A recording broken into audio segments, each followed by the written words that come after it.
Carl Jung said the kindest people on earth are secretly the most dangerous, not because they want to be, but because of what happens when the world pushes them too far.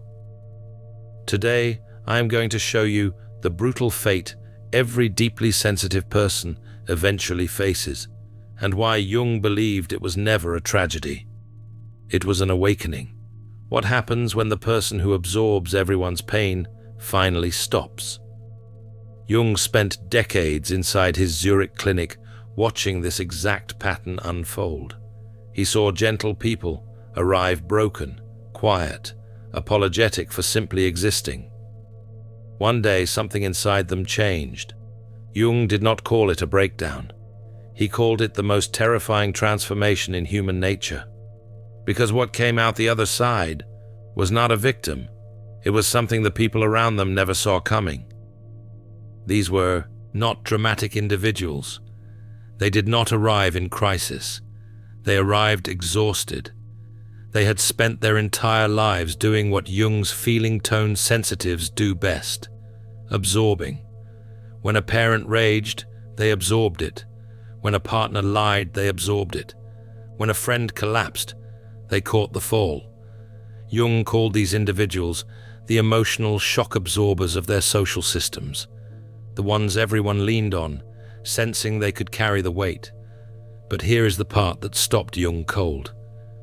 These people were not just absorbing pain, they were studying it. Consider a composite profile drawn from patterns Jung documented repeatedly. A patient arrives, quiet. She blames herself for everything.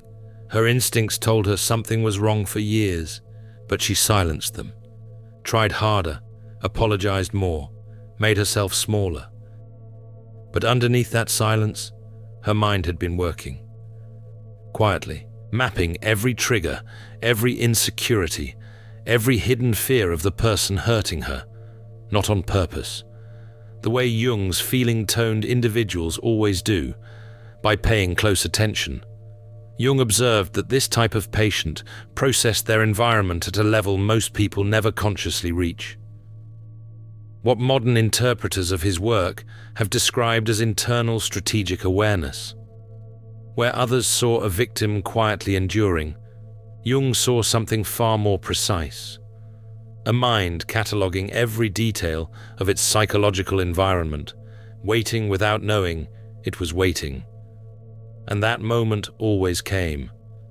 But before it did, there was a long and painful chapter that Jung documented in case profile after case profile. He wrote about the particular loneliness that comes with a higher level of psychological differentiation.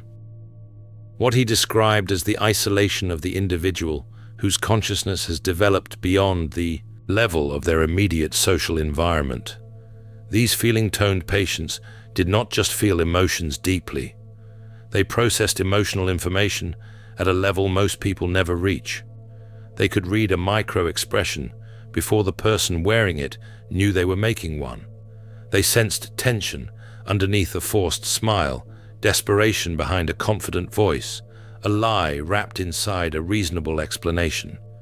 Jung called this differentiated perception, the brain registering not just obvious social cues, but the unconscious emotional states beneath them.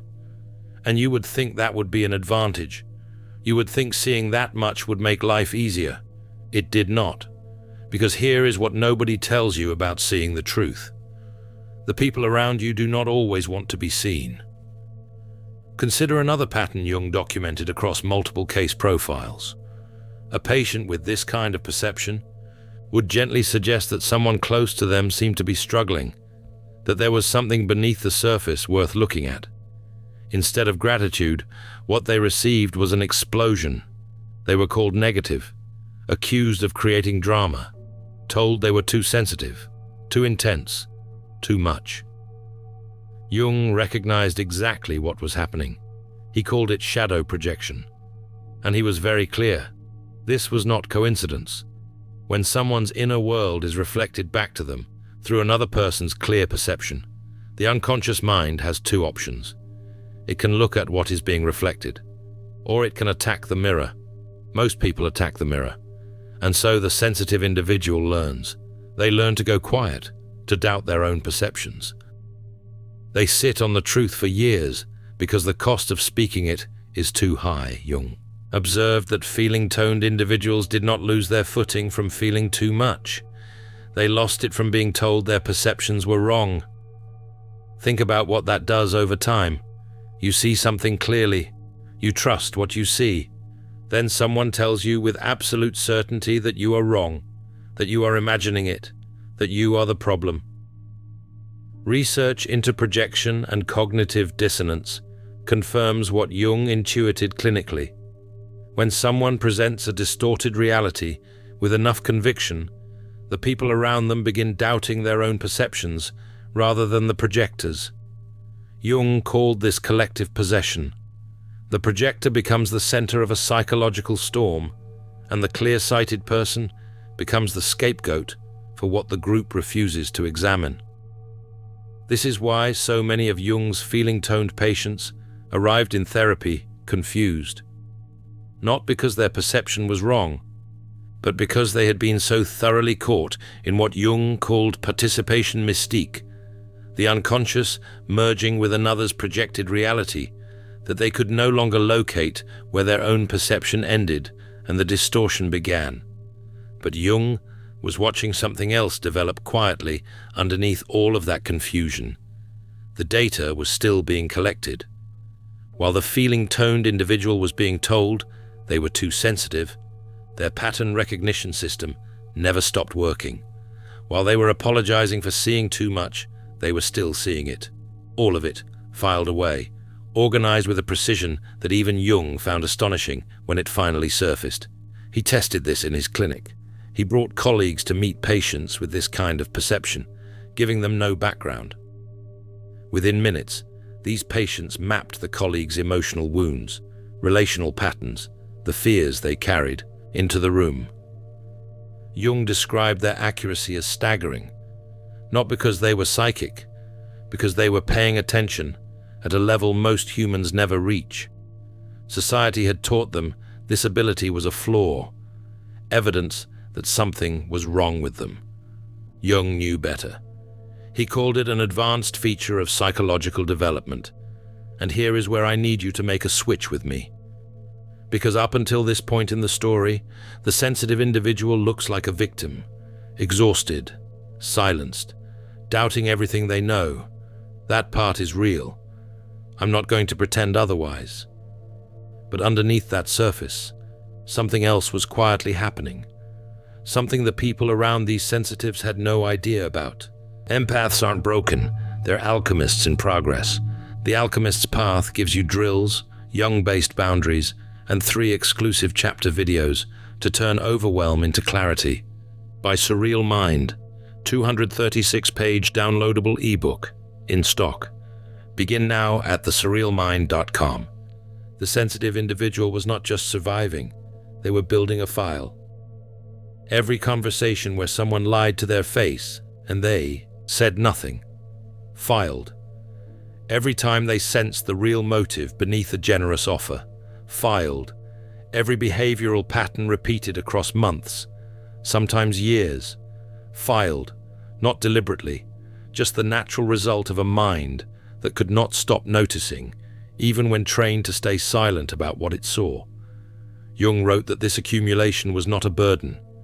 It was an arsenal, and the person holding it had no idea how powerful they had become until the moment they finally needed to use it. That moment was closer than any of them realized. Jung identified a moment that appeared consistently across his case profiles. He described it in terms of enantiodromia, a Greek concept he drew upon throughout his work to describe the psychological flip into the opposite. The moment a dominant attitude has been pushed so far, it suddenly reverses. It was always the same in structure, even when the details changed. This breaking of the persona was never the first betrayal, not the second or the fifth. It came when the feeling-toned individual realized something they could not unrealize. They had known all along, felt it, sensed it, seen the signs, and chosen to believe in the best version of the person in front of them. because that is what Jung's sensitives do. They extend grace. They convert doubt into hope. Then came the moment when the evidence could no longer be converted, when the gap between what they allowed themselves to believe and what they had always actually known finally collapsed. This is the moment Jung described as the most chilling psychological transformation he had ever witnessed, because nobody expected what happened next. The people around these patients expected crying. They expected rage. The emotional chaos that follows a devastating betrayal, that is what those locked in pathological projection always expect from the person they have been underestimating. What they got instead was silence, a calm so complete it disturbed everyone in the room. Jung wrote about a composite illustration drawn from multiple cases with identical structural patterns.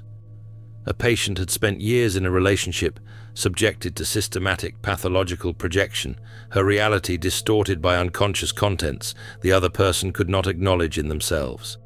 When the full truth arrived, she did not cry, she did not rage, she went very quiet. Then she began to speak, slowly, precisely. She laid out everything she had observed over years, not cruelly, the way a surgeon explains a diagnosis, without drama, without needing a response. The person on the receiving end of that conversation had never felt more exposed in their life. Not because she attacked them, but because she simply described what she had seen, accurately, completely, with a calm that communicated she had known for a very long time and had chosen, again and again, to say nothing. That is what made it devastating. Not the anger, the knowledge, the quiet, precise, undeniable knowledge. Jung documented this across multiple case profiles as the moment the victim realized they had been playing chess while everyone else thought it was checkers. This was not revenge. I want to be clear about that, because Jung was clear about that. This was the sensitive individual finally dissolving the participation mystique, finally freeing themselves from the projected reality of another person and stepping back into their own. Years of silenced perception finding its voice at last. Jung called it shadow integration under extreme duress. And here is where it gets fascinating. In Jungian psychology, the shadow is not your evil side. It is everything you were taught to suppress. For most of Jung's feeling-toned individuals, the shadow was not cruelty or malice. It was strength, intelligence, the right to take up space, the right to say what they see and trust what they know, the parts buried because the world kept punishing them for those qualities. Shadow integration is the moment those buried parts resurface, not in a destructive explosion, but in a permanent, irreversible recalibration of how a person sees themselves and their place in the world. And Jung was fascinated by how permanent the change was. He followed many of these patients after their transformation, expecting some regression. He expected familiar patterns to reassert themselves under pressure. What he observed instead was what he called psychological completion. These patients did not cycle back to people-pleasing. They did not apologize for their new boundaries. They did not second-guess their perceptions anymore. They had become what Jung observed as individuals who could no longer be drawn back into the projections of others. Not because they became cold, not because they stopped caring, but because the psychological mechanisms that had made them vulnerable no longer had any purchase. You cannot destabilize someone anchored in their own perception. You cannot trap someone in a distorted reality once they have dissolved the participation mystique. You cannot break someone who has rebuilt from the ground up. Jung observed these transformed individuals becoming what he called selectively conscious in their feeling, still deeply capable of love and connection, but deliberate about where that care flowed. They stopped dissolving into the neurotic entanglements of others. The ripple effects were significant. The systems these individuals had been propping up did not simply adjust when they stepped back. They had to reckon with themselves. Those who relied on the neurotic entanglement were forced to face what they had been outsourcing. Those caught in pathological projection met someone who refused to carry their unconscious contents. The people who depended on the old dynamic did not respond well. But here is what Jung noticed. They felt the change before a single word was said. Jung identified a kind of instinctive recognition among those engaged in pathological projection. They sense when psychological tactics will find no grip. They feel something around a fully individuated person that unsettles them before any words are spoken. Jung described it plainly. The individuated person does not need to announce their transformation. Others register it first. Meanwhile, authentic individuals responded in the opposite direction. They felt safer around these transformed sensitives than almost anyone else, because they sensed something equally important. This person sees clearly, and they are not here to judge me for it. Now, I want to address something that Jung was deeply honest about, because I think it is essential to understanding why this transformation is beautiful and not terrifying. Jung recognized that the psychological power a fully individuated person develops could theoretically be used destructively. Someone who reads others at that depth could cause enormous damage if they chose to. They had been given, through years of painful attention, a near-complete map of the humans around them, and they chose not to use it that way. That choice, Jung believed, was not a weakness. It was the highest expression of individuation. The individuated feeling type did not become less sensitive. They became what Jung described as perfectly oriented, capable of enormous compassion, and equally capable of walking away from anything that did not deserve it. His private notes from this period carry a quality that feels different from his clinical writing. He was genuinely moved by what he had witnessed. He wrote, "I have observed something beautiful and terrible. These individuals have become what every projector fears most. Someone who can see through them completely, but no longer needs anything from them." That sentence contains everything you need to understand about what this transformation actually is. It is freedom. Not the freedom to hurt people. The freedom to stop being hurt by them. The freedom to see clearly without needing the other person to acknowledge what you see. The freedom to trust your perceptions without waiting for external validation. The freedom to love without losing yourself inside that love. Jung called the final stage of this development the individuated feeling function, a fully conscious relationship with one's own depth, no longer at the mercy of others' projections, no longer dissolved into participation mystique, but sovereign and directed from within. He wrote extensively about the individuation process, the lifelong work of becoming who you actually are beneath the conditioning. He believed individuals who completed this transformation became what he called culture carriers, people who helped collective consciousness evolve, not by preaching or judging, but by living with a level of psychological wholeness that others sense even when they cannot name it. Now let me bring this back to you. Because here is the brutal truth about the fate of the deeply sensitive individual, what modern psychology has come to call the feeling-toned person or the awakened sensitive. The brutal part is not the transformation. The transformation, as Jung documented, is the best thing that ever happens to these individuals. The brutal part is everything that comes before it. The years of absorbing, the years of silencing your perception because it made other people uncomfortable, the years of being told you were too much, too sensitive, too aware, too intense, the years of doubting something that was actually your greatest strength. That is the brutal part, and I am not going to minimize it. But Jung's research offers something important here. He found that almost universally, the individuals who went through this transformation did not regret the path they had walked, not because the pain was good, but because the pain had been the exact pressure required to forge something unbreakable. Here is where Jung also issued a warning. Not every feeling-toned individual who reaches this moment of enantiodromia comes out the other side with true integration. He documented 2 patterns that could derail the transformation, and they are worth naming because they are more common than most people realize. The first he called inflation. The feeling-toned individual, having finally seen the truth, becomes so identified with that clarity that they tip from wisdom into judgment. They start believing they are the only one who sees clearly. Gradually, they become the very thing they despised, using psychological insight to dominate rather than understand. Jung was direct. The moment someone believes their perception makes them superior rather than responsible, the transformation has been hijacked. The second pattern was withdrawal. Jung documented sensitives who, after enantiodromia, simply closed. They used insight as a reason to disengage from everyone. Built walls and called it boundaries.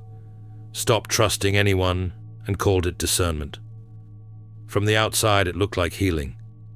From the inside, Jung noted, it was a quieter kind of prison. True integration looked like neither. It looked like someone who could walk into a difficult room, see everything clearly, and still choose to stay present, still choose to care, from a position of genuine self-respect rather than desperate need. He documented this in the language of alchemy, a framework he used throughout his mature work to describe psychological transformation. Jung pointed to 2 alchemical operations that mapped onto this process. The calcinatio, the alchemical fire that burns away every borrowed identity, every self built to survive rather than to live, and the coagulatio, the solidifying into a permanent new form, harder and more stable because of the fire it passed through, not destruction, alchemical transformation. The crucible of the soul doing exactly what it was designed to do. You are not broken because you have absorbed too much. You are not broken because you see what others refuse to see. You are not broken because the people around you could not handle your perception and punished you for it. You are in the middle of the process, and the process is doing exactly what it is supposed to do. Jung's final insight on these cases is the one I want to leave you with. He observed that these individuals proved the most important psychological truth he ever encountered. The journey of the feeling-toned individual is not from sensitivity to numbness. It is from unconscious absorption to conscious choice. Unconscious absorption is where it starts, feeling everything without knowing why, taking on the emotional weight of every room you enter without knowing how to set it down, doubting your perception because the alternative means trusting yourself more than you trust the people who have been telling you what to see. Conscious choice is where it ends up, feeling everything and choosing what deserves your energy, trusting your perception completely and acting from that trust rather than against it, loving deeply and knowing the difference between love and self-erasure. That is not a loss of sensitivity. That is sensitivity fully realized, fully integrated, fully in service of a life that actually belongs to you. Jung believed the world did not need more broken sensitives. It needed more individuated ones. People who could feel everything and remain standing. People who could see clearly and still choose compassion. People who had earned their psychological integrity through experience and chose to use it as a shield rather than a weapon. The brutal fate of the feeling-toned individual is not destruction. The brutal fate is the long and painful walk through everything that needed to burn away before you could become what you were always supposed to be. And the destination Jung documented across case after case after case was the same. Someone who can no longer be pulled into another person's projected reality because they are anchored in their own. Someone who can no longer be drawn into neurotic entanglement because they recognize the pattern before it takes hold. Someone who can no longer be broken because they know exactly how solid the foundation beneath them is. If you recognize yourself in Jung's research, if you see your own story in these patterns, sit with this for a moment. Your sensitivity is not the problem. The way you were taught to suppress it is the problem. The fact that you are examining your own psychology with this level of honesty tells me something important. You are already in the middle of the transformation. The question is not whether it will happen. Jung was clear on that. The question is only whether you will do it consciously or let life keep forcing it upon you one betrayal at a time. Conscious transformation means choosing to trust your perceptions before the enantiodromia forces you to. It means doing the shadow work before the crisis makes it unavoidable. It means holding your sensitivity as a gift rather than letting it be used as a lever against you. It is harder to do consciously, but it is also faster, and it belongs to you in a way that forced transformation never quite does. Jung spent his entire career carefully mapping the territories of the human psyche because he believed that consciousness, once achieved, could not be reversed. The moment you see clearly, you cannot unsee. The moment you trust your perceptions, something in you refuses to go back to doubting them. The individuated feeling type does not need to become someone else. They just need to stop becoming less than who they already are. In the alchemist's path, perception training for empaths, you'll turn overwhelm into wisdom with practical drills, Jung-inspired boundaries, and step-by-step perception training. This guide includes 3 exclusive chapter videos to deepen each lesson. Written by Surreal Mind, 236 pages, beautifully designed 8.5 by 11 downloadable ebook, in stock now. Start your training today. Feel deeply while thinking clearly. Get The Alchemist's Path at thesurrealmind.com.